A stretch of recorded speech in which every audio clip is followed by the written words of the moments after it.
Hey Reddit, this is my first time posting here, but I really need some perspective and, honestly, just a place to vent. I'm 35, and my wife, Madison, is 32. We've been married for almost 10 years now, and it seemed like we were one of those solid couples everyone assumed would last forever. We've got a house, 2 cars, and a social circle full of mutual friends who thought we had the perfect relationship. Little did they know. Looking back, the warning signs were probably there all along, and I just didn't want to see them. For years, Madison was a little high maintenance, but I figured that was just part of who she was. She liked nice things and expensive dinners, and I worked hard to give her everything she wanted. Maybe I was blind, or maybe I was just too trusting. Either way, things started changing about 6 months ago. First, she started going out a lot more. Her girls' nights became weekly, and they turned into whole weekends away with her friends, which seemed odd but manageable. Then there was her phone. She became overly protective of it, taking it everywhere, even into the shower. That was new. She'd laugh at her screen, ignore my questions about who she was talking to, and brush me off whenever I expressed concern. But the real breaking point came when she forgot to hide her phone one night, and I saw a message from someone named Greg. The text was innocuous, but the name wasn't familiar. I knew most of her friends and coworkers, but she'd never mentioned a Greg. When I asked her about it, she rolled her eyes, told me he was a guy from work, and dismissed my questions as if I was crazy for even asking. I remember feeling this gut punch of suspicion for the first time. Things only escalated after that. She was on her phone constantly, yet even more distant with me.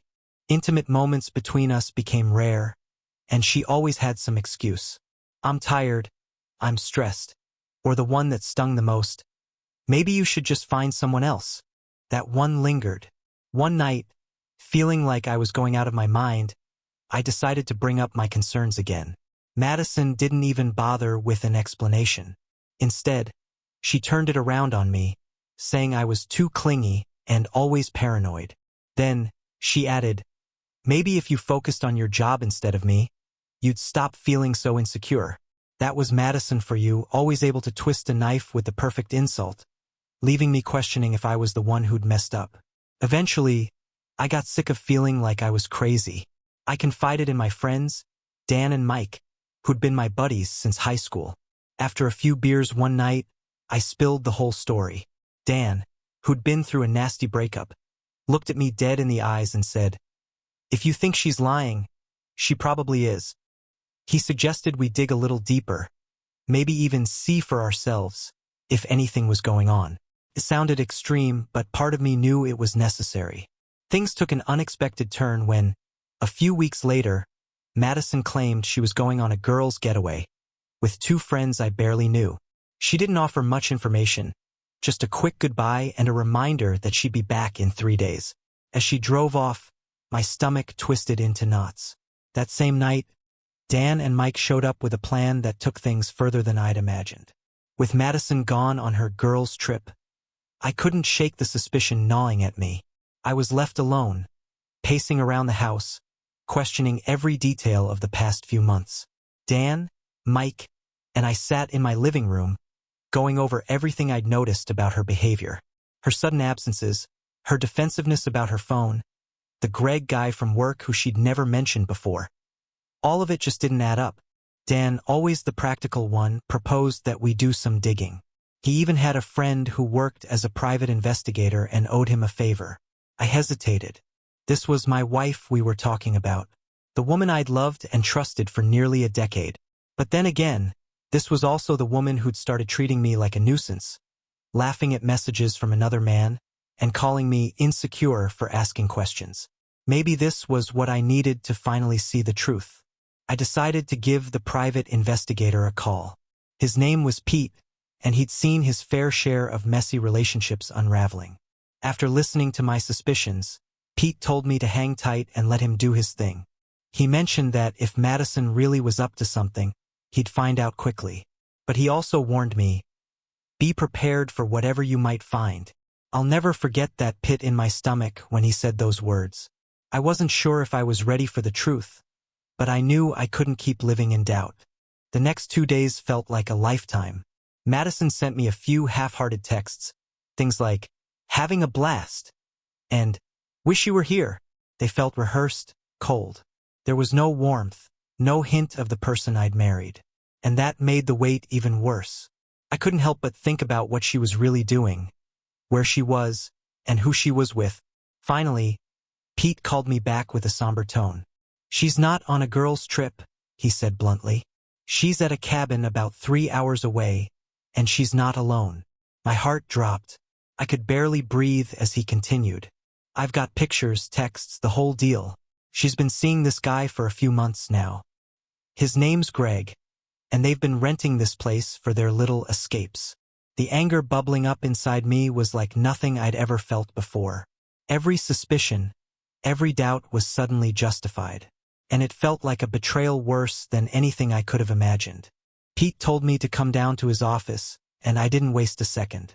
I drove over, gripping the steering wheel so hard my knuckles turned white. Dan and Mike were waiting for me outside, ready to support me no matter what we discovered. Once inside, Pete showed us the evidence he'd collected. There were pictures of Madison and Greg walking into the cabin, laughing and holding hands. Pictures of them at dinner, sitting far too close for just friends. And then the texts. Pete had managed to get screenshots from Madison's phone. I read through them, each message feeling like a punch to the gut. She'd been telling Greg things like, "I love how free I feel with you," and "It's like a breath of fresh air to be with someone who really gets me." In one message, she'd even complained about me, saying, "He's so boring. It's like he doesn't have any passion left.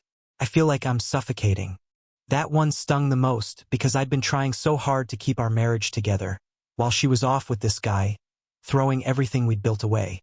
Mike put a hand on my shoulder as I read the messages, but it did little to calm me. All those nights she'd come home late, claiming she'd been with the girls. She'd actually been with him.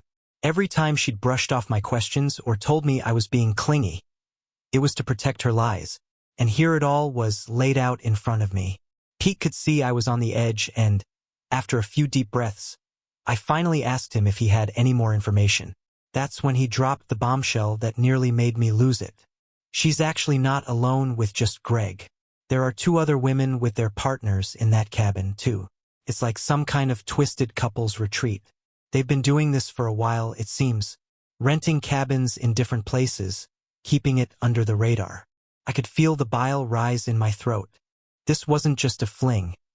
This was something she'd been carefully orchestrating behind my back. It was almost a game to her. As if the universe had timed it just right, I got a message from Madison while sitting there. "Miss you. Hope you're doing okay. Can't wait to see you tomorrow." The nerve. She was sitting in a cabin with her lover and sending me messages like we were still some happy couple. At that moment, an idea started forming in my mind. I looked at Dan and Mike, who nodded as if they could read my thoughts. We decided we weren't going to confront her right away. No, we were going to let her dig her own grave a little deeper.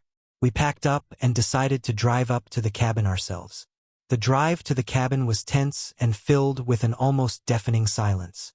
I sat in the driver's seat, gripping the wheel, my mind a mess of anger, hurt, and a kind of cold determination I'd never felt before.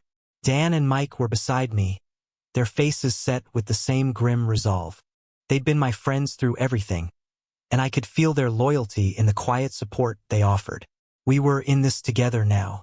About halfway there, Dan broke the silence. "What's the plan?" he asked, his voice low but steady. I thought about it for a moment, unsure myself. "We'll wait and see what they're doing first. I'm not storming in just to give her the satisfaction of seeing me fall apart." The plan was rough, but I wanted her to feel even a fraction of the pain she'd put me through. As we neared the cabin, I felt my heart pounding so hard I thought it might burst. Pete had given us the exact address, and the place was tucked away in a secluded area surrounded by tall trees and winding paths. It looked like the perfect romantic getaway, only she'd chosen to spend it with someone else. Not me. We parked a good distance away, careful to avoid any lights that might give away our arrival. From where we were hiding, we could see the cabin, its windows glowing warmly, laughter occasionally floating through the air, muffled but clear enough to fuel my anger. My stomach twisted as I imagined Madison in there with Greg, laughing, carefree, enjoying the life she'd hidden from me. Dan and Mike each gave me a nod, and we slipped closer, our footsteps silent on the forest floor. Finally, we reached a spot where we could see into the windows without being seen ourselves. There they were, Madison and Greg, along with two other couples.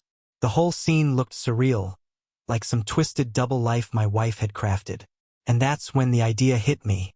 Let's give them a real surprise, I whispered, my voice hardening with resolve. Dan and Mike exchanged glances, uncertain but willing to follow my lead. I'd had enough of being kept in the dark, enough of her lies and contempt. I wanted her to feel the same sense of helplessness, to know that her deceit was no longer hidden. There was an electrical box near the side of the cabin, and the plan practically formed itself. I crept over to it, my heart pounding with adrenaline. With a deep breath, I flipped the main switch. The lights went out instantly, plunging the cabin and the surrounding area into total darkness. The silence that followed was punctuated only by surprised exclamations from inside. I could hear Madison's voice, sharp, annoyed, demanding, "What happened? Greg, did you pay the electric bill for this place?" The entitlement, the way she barked orders like she was still in control, made my blood boil. We watched as someone found a flashlight, the beam bouncing around as they stumbled through the dark cabin. The chaos was satisfying in a small way. She was finally out of her element, and I could see her unease growing. Mike leaned over and whispered, "What now?" I hadn't fully thought it through, but seeing her discomfort, her sudden lack of control, was already a kind of justice. But this was just the beginning. The darkness around the cabin was thick, and we could hear shuffling and voices from inside as they stumbled around, clearly rattled. I waited a few minutes, letting them stew in confusion. It was a small taste of the uncertainty Madison had forced me to live with. Dan nudged me and whispered, "Are you sure you're ready for this?" I didn't know if I was ready, but I nodded anyway. I'd spent months drowning in suspicions, in doubts she'd planted with every lie. Now, I wasn't here to reason with her or try to fix anything. I was here to make her face the truth she'd been hiding, to force her out of the shadows. I took a deep breath and motioned for Dan and Mike to follow me as we crept up to the front door. I knocked, a loud, deliberate knock that echoed in the silence. I could hear the voices inside go still, and my pulse thundered in my ears as I heard footsteps approach. The door creaked open, and there stood Greg, flashlight in hand, with a look of utter confusion and irritation on his face. "Can I help you?" he asked, scanning our faces in the dim glow of his flashlight. He didn't know who I was, but I could see he was sizing us up, probably wondering if he needed to call for help. I gave him a tight smile. "Oh, I think you can. I'm here to see my wife. You know, Madison?" The look on his face shifted immediately, confusion melting into a mix of guilt and discomfort. He quickly glanced back over his shoulder, probably hoping she'd bail him out. Then Madison's voice rang out from inside, dripping with annoyance. "Greg, who is it? Can you just close the door?" Her tone, impatient, irritated, made me want to laugh. She was so sure of herself, so confident that she had everything under control. She had no idea I was the one on the other side. Greg cleared his throat, a nervous edge in his voice now. Madison, you need to come here. Now." There was a pause, and then I heard her footsteps approaching, her heels clicking against the wooden floor. She appeared in the doorway, backlit by the faint glow of a flashlight, and when her eyes landed on me, her expression froze. For a second, just a fraction of a moment, her mouth fell open, and I could see the shock in her eyes. "Alex, what are you doing here?" she stammered, quickly masking her surprise with a tone of feigned innocence. She had this talent for pretending like nothing was wrong, like she was the victim and I was the unreasonable one. "I think you know why I'm here, Madison," I replied, keeping my voice calm, though I could feel the anger simmering beneath the surface. "Maybe you want to explain what's going on here." She crossed her arms, her expression hardening, and shot a glare at Greg before looking back at me. "I don't owe you an explanation," she spat.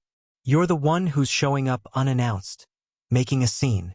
The audacity in her voice floored me. Here she was caught in the act, yet she was trying to turn it around on me, as if I was the one in the wrong. I took a step closer, refusing to let her off the hook. Oh, really? Because it seems to me that you owe me quite a bit, Madison. Like, I don't know, the truth? I thought we were in this together. But clearly, you've been doing things your way, haven't you? She rolled her eyes, huffing like I was the one inconveniencing her. This is ridiculous, Alex. You're blowing things out of proportion, as usual. She glanced back at Greg, who looked like he was considering disappearing back into the shadows. I stepped forward, keeping my gaze locked on her. You think this is blowing things out of proportion? I laughed bitterly. Madison, you're out here in the middle of nowhere, with some guy I've never met, pretending this is all innocent? You're lucky I even bothered to knock. For a moment she said nothing, and I thought maybe, just maybe, she might actually admit to something. But Madison, true to form, chose defiance instead. You know what, Alex? Maybe if you'd actually paid attention to me, I wouldn't have had to find someone who did. You've been boring, predictable. You lost that spark ages ago. And frankly, I'm tired of living my life on your terms. Her words hit me like a physical blow. It was as if every bit of resentment she'd been harboring for years had suddenly bubbled to the surface. All those times I'd bent over backward for her, tried to make her happy, worked long hours to give her everything she wanted. It all meant nothing. I'd sacrificed so much, and here she was, spitting it all back in my face. Dan, standing behind me, murmured, "Wow, she really is something, isn't she?" His tone was laced with disgust, and I could feel his anger boiling over on my behalf. I shook my head slowly, feeling a strange calm wash over me. So that's it, huh? This whole time it was all about what I wasn't giving you. Meanwhile, you're sneaking around, lying to me, treating me like I'm the fool. She scoffed, throwing her hands up. Oh, don't be so dramatic, Alex. This wasn't about you. I wanted something more, something exciting, and I found it. Greg understands me in ways you never could. I don't need you controlling my life anymore. Greg, still standing awkwardly by the door, shifted uncomfortably. He clearly hadn't anticipated being dragged into this mess so publicly. I couldn't help but smirk a little. Here was the guy she'd thrown it all away for.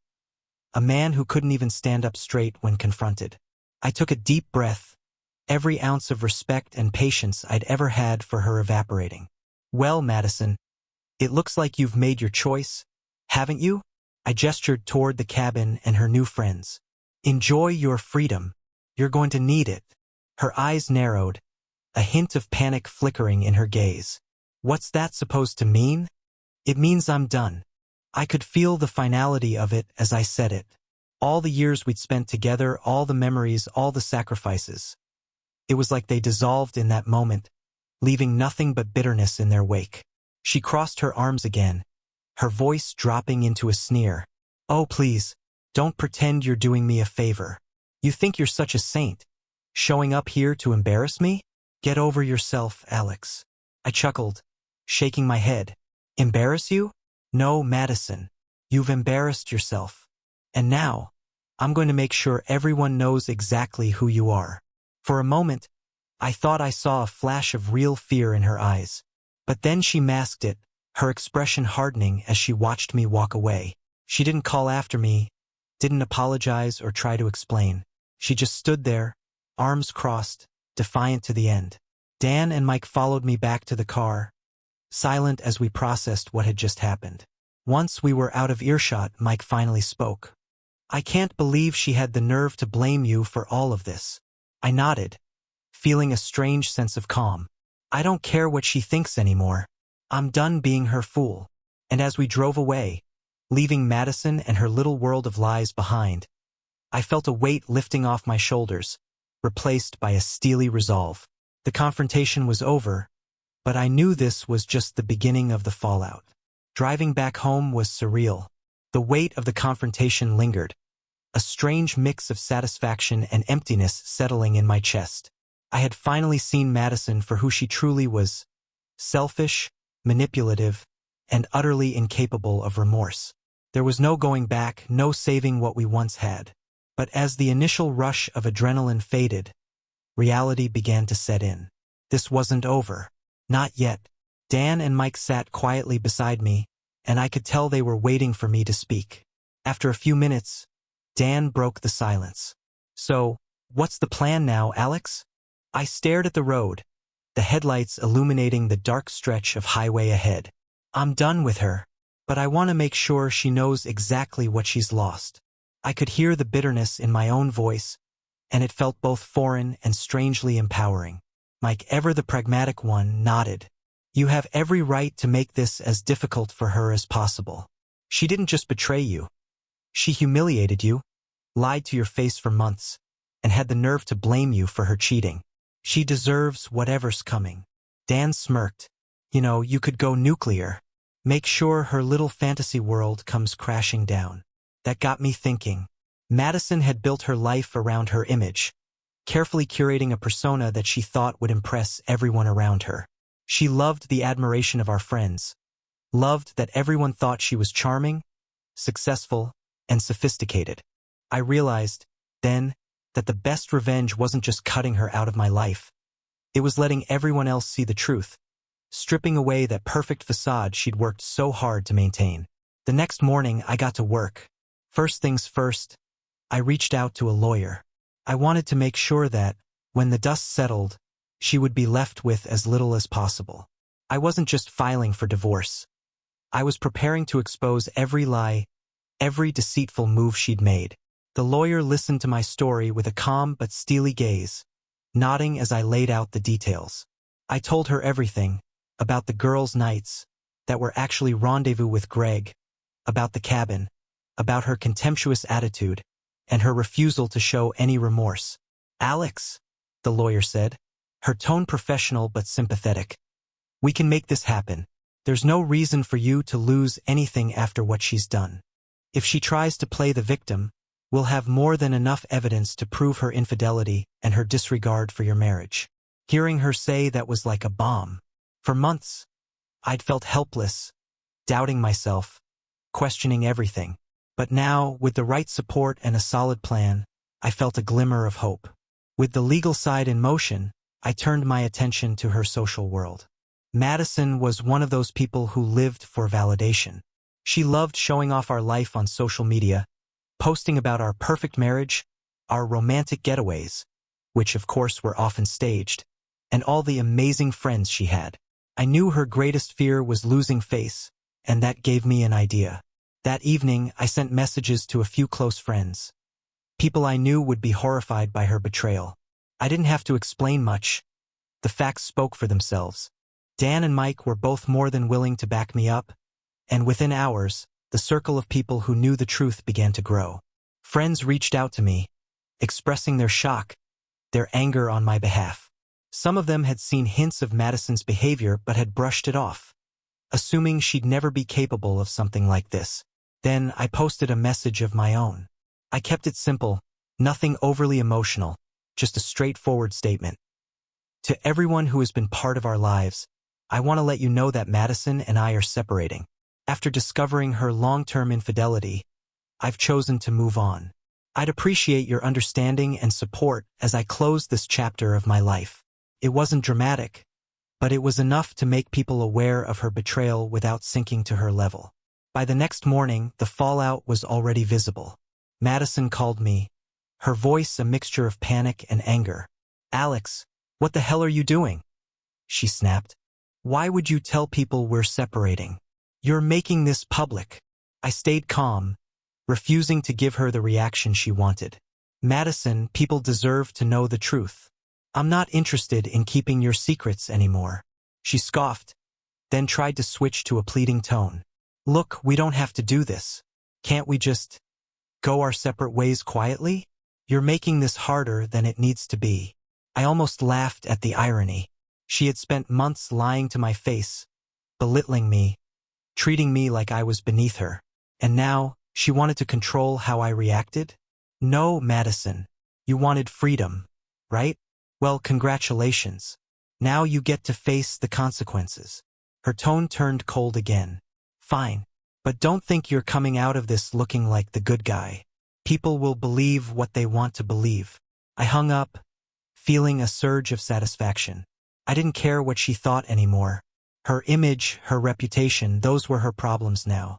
Over the next few weeks, the legal proceedings moved forward, and my life slowly started to shift. I threw myself into my work, reconnecting with friends I hadn't seen in a while, reclaiming parts of myself that I'd lost in the chaos of my marriage. Madison's attempts to control the narrative only backfired, as more and more people saw through her lies. I could tell she was struggling to keep up the act, trying to convince people that she was the wronged party. But the truth was too damning. Then, one evening, I got a message from Greg's wife, someone I'd never met before. Her name was Rachel, and she'd found out about the affair through mutual friends who'd pieced together what had happened at the cabin. She thanked me for exposing the truth, and we ended up talking for hours, sharing our stories, our frustrations, and, surprisingly, our relief. She had been through the same cycle of doubts and suspicions, and for her, knowing the truth was liberating, even if it was painful. Our conversation gave me a strange sense of closure. For so long, I'd felt isolated in my pain, but now I saw that I wasn't alone. There were others who had been hurt by Madison's choices, others who understood what it meant to be betrayed by someone you thought you could trust. Weeks turned into months, and as the divorce finalized, I felt a sense of peace I hadn't known in years. Madison tried to negotiate for more, tried to paint herself as the victim in court, but the evidence was clear. The lawyer had ensured that she'd walk away with the bare minimum, and as I signed the final papers, I felt a weight lift from my shoulders. I don't know what Madison's life is like now, and frankly, I don't care. For the first time in years, I'm free of her lies, her manipulation, her constant need for control. I've rebuilt my life, strengthened by the knowledge that I came out of this stronger, wiser, and ready for whatever comes next. And if there's one piece of advice I'd give to anyone reading this, it's this: trust your instincts. If something feels wrong, don't ignore it.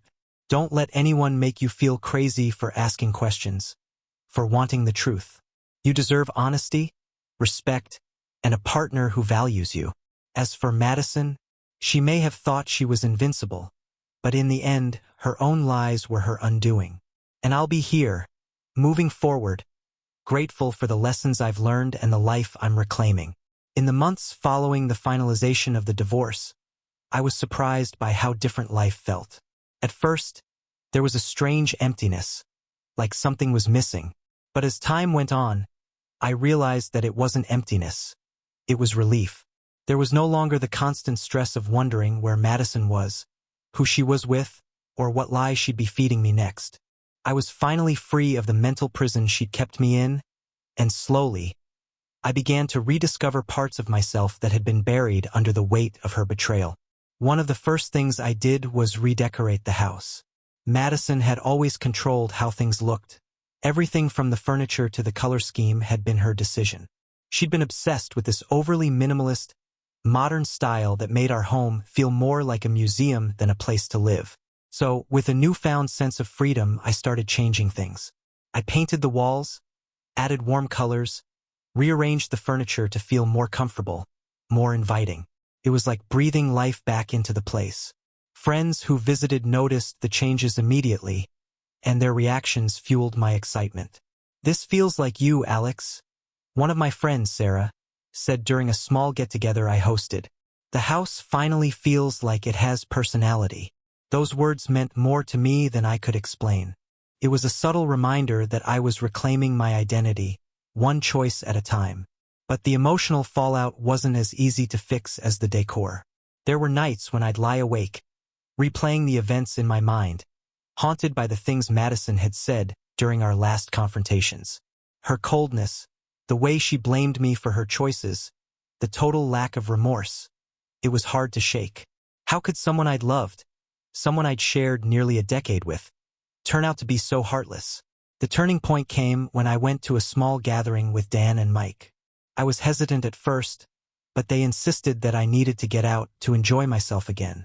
The night was simple, just drinks, a few laughs, and some familiar faces. But it reminded me that there was more to life than the pain I'd been carrying. It was as if a piece of me that had been lost was starting to find its way back. That evening, I found myself talking to Rachel again.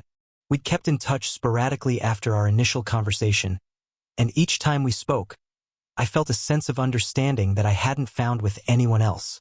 She had been hurt by Greg in much the same way I'd been hurt by Madison.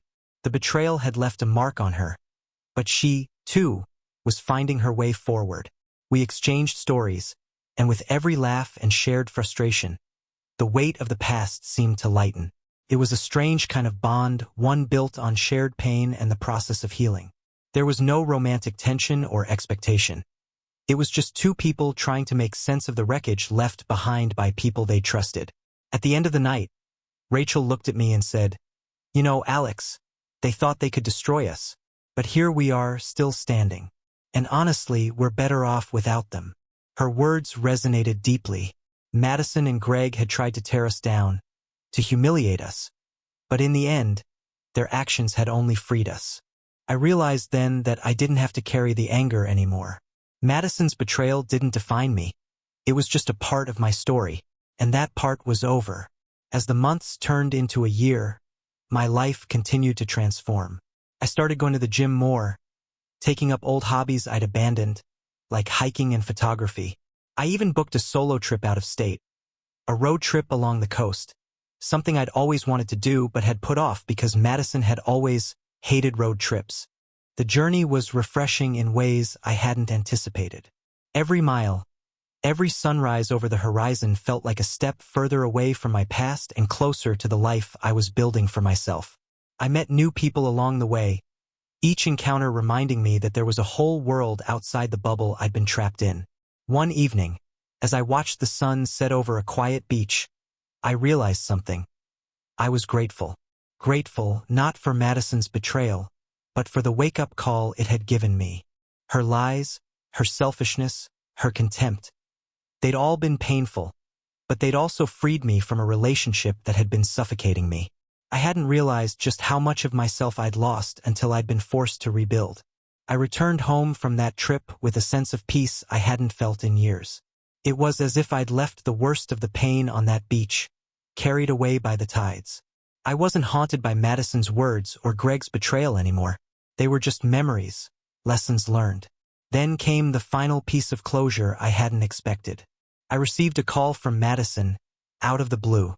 Her voice was shaky, hesitant, and for a moment, I almost didn't recognize her. She started with small talk, awkwardly asking how I was, as if she hadn't destroyed our lives only a year ago. Finally, she got to the point. "Alex, I just wanted to say, I'm sorry. I know it doesn't mean much now, but I regret what I did." I took a deep breath, processing her words. A year ago, I would have wanted to hear those words more than anything. I would have wanted her apology, her remorse. But now, standing in my home, surrounded by the life I'd built, I realized I didn't need it. "It's fine, Madison," I replied, my voice steady. "I've moved on. I hope you find what you're looking for." I could hear the surprise in her silence, but I didn't stay on the line long enough for her to respond. I hung up, feeling a profound sense of relief. I hadn't needed her apology, and I didn't want anything more from her. She was my past, and my future was mine alone. In the days that followed, I continued to rebuild my life. The people around me, my friends, my family, even Rachel, became my support system. I started volunteering, meeting new people, opening myself up to experiences I'd once shut myself off from.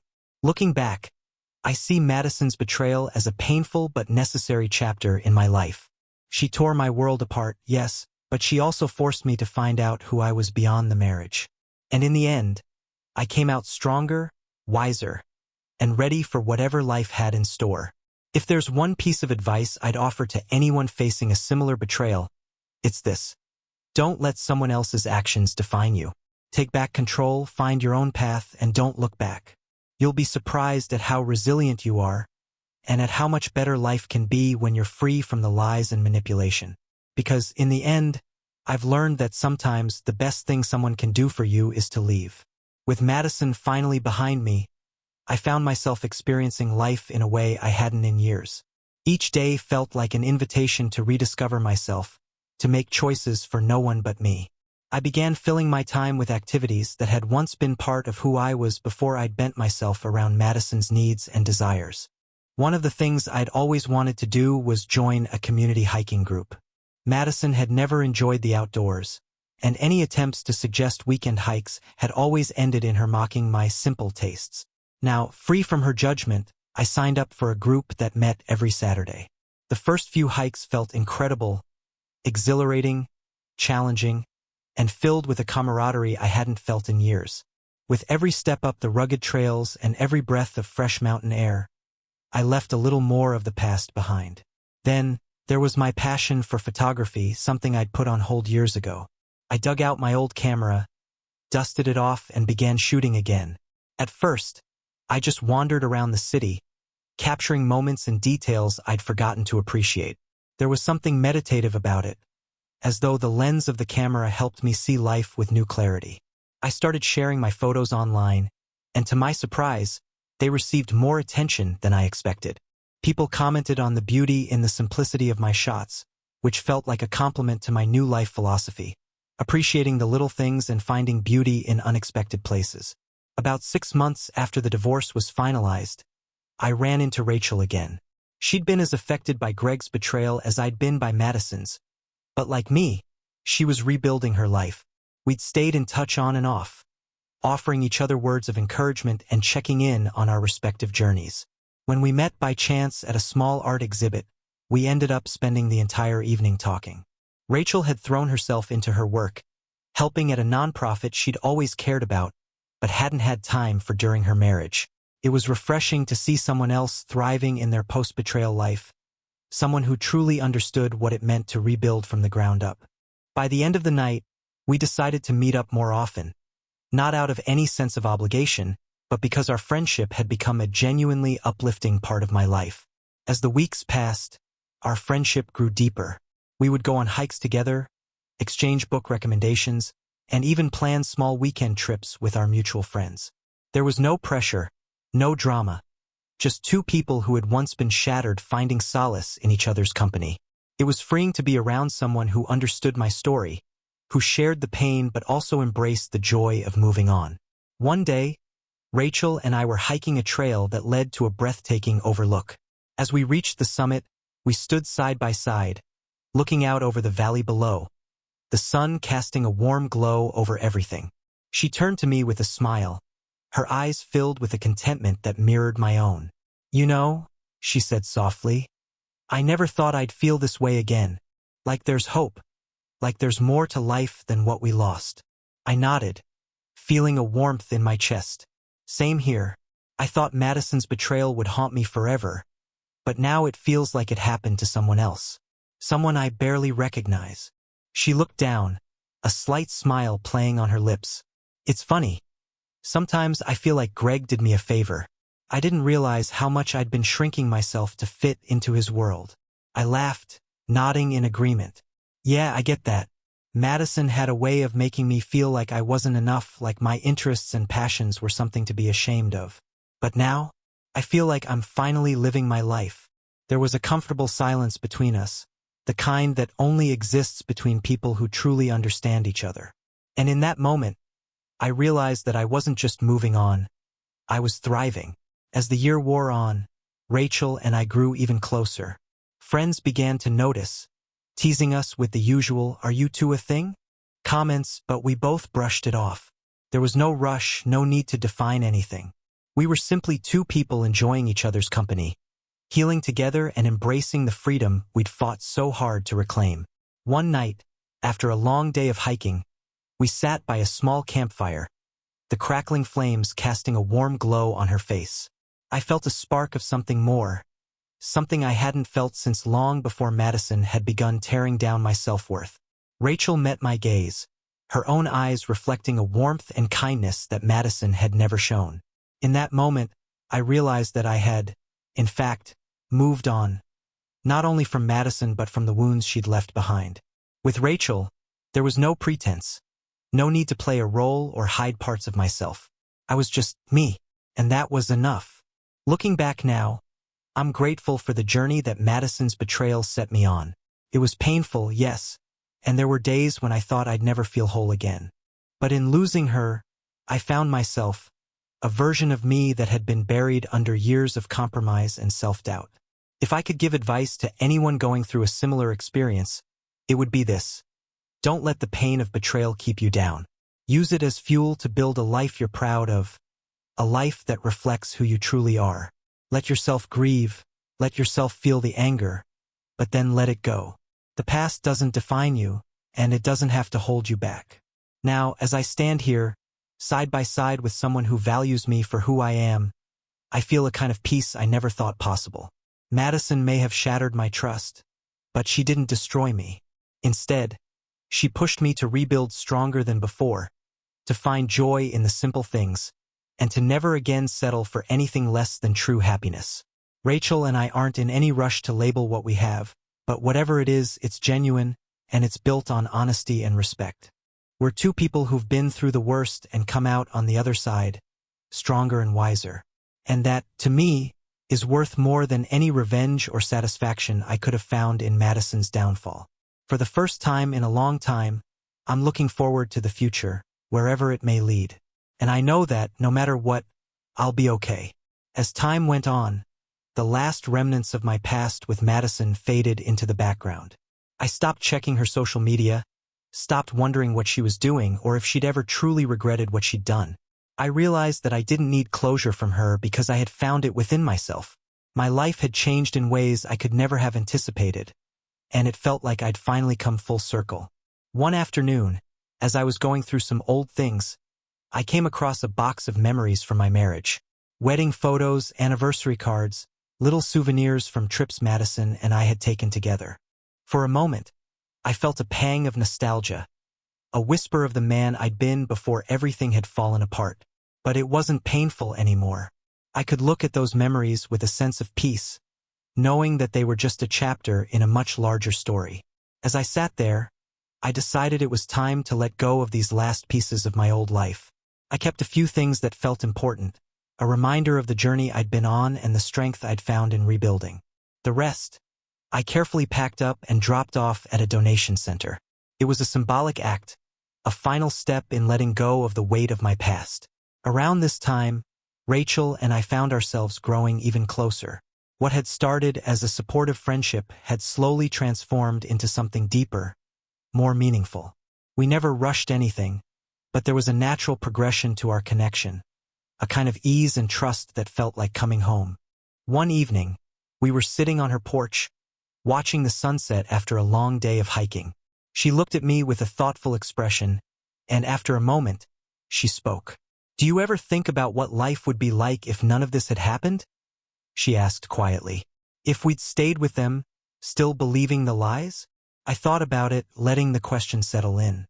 Honestly, I'd probably still be miserable, caught in a relationship that made me feel small, always wondering if I was enough. Madison's betrayal hurt, but it was also the best thing that could have happened to me. I had to lose her to find myself. Rachel nodded, a soft smile touching her lips. "I feel the same way. It's like we had to go through all that pain to finally understand what we deserve." We sat in comfortable silence, both reflecting on how much had changed. There was no bitterness, no lingering anger. Only gratitude for the lessons we'd learned and the people we'd become.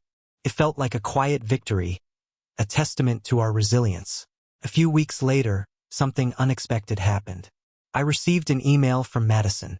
I almost deleted it without reading, but curiosity got the better of me. The email was short, a few sentences of apology mixed with some awkwardly worded regrets. She wrote that she'd made mistakes, that she wished things could have been different, and that she hoped I was doing well. For the first time, her words didn't affect me. They didn't bring back the pain or the resentment. They didn't make me question my choices or feel the need to respond. I closed the email, knowing I had already moved past the point of needing anything from her. Rachel and I went out to dinner that night to celebrate a small milestone, our first year of knowing each other. We didn't call it an anniversary, but it felt significant. Over dinner, I told her about the email from Madison, and we laughed about how far we'd come. "Funny how life works," she said, clinking her glass against mine. Sometimes the things that hurt the most end up leading us exactly where we need to be. Our lives continued to blend together in a natural, effortless way. We started talking about future plans, traveling, new adventures, even building a life together. But there was no rush, no pressure. It was a stark contrast to the life I'd shared with Madison, where everything felt like a checklist of accomplishments we had to achieve to keep up appearances. With Rachel, life was simple and fulfilling, rooted in shared values and a genuine appreciation for each other. Eventually, we decided to take a leap and move in together. It wasn't a decision we made lightly, but it felt right. We found a small house with a beautiful garden and a view of the mountains, a place that felt like our own little sanctuary. Together, we built a home filled with laughter, love, and a sense of peace that came from knowing we'd both overcome the worst and emerged stronger. As I sit here now, reflecting on everything that's happened, I realize that I'm truly at peace. The pain of the past, the anger, the betrayal, it's all faded, replaced by gratitude for the journey I've been on. Madison's betrayal taught me the importance of self-respect, of standing up for myself and never settling for less than I deserve. It taught me that love isn't about control or manipulation. It's about mutual respect, trust, and genuine connection. If there's one last piece of advice I'd give to anyone facing a similar situation, it's this. Don't let betrayal define you. Let it be a catalyst for growth, a turning point that leads you toward something better. Trust in your own resilience and know that, in time, you'll find healing. You might even find yourself grateful for the experience because it led you to a life you never could have imagined. Rachel and I still hike that same mountain trail where we first shared our stories. Every time we reach the summit, looking out over the vast landscape below, I'm reminded of how far I've come. I've built a life filled with meaning, surrounded by people who value me for who I am, and that, more than anything, is worth every step of the journey. As for Madison, wherever she is, I wish her well. She's no longer a part of my story, and I'm at peace with that. Life has a funny way of working out, and sometimes the worst moments turn out to be blessings in disguise. I'm grateful for the lessons, for the growth, and for the future I'm building with someone who truly understands me. Here's to new beginnings and the strength to embrace them.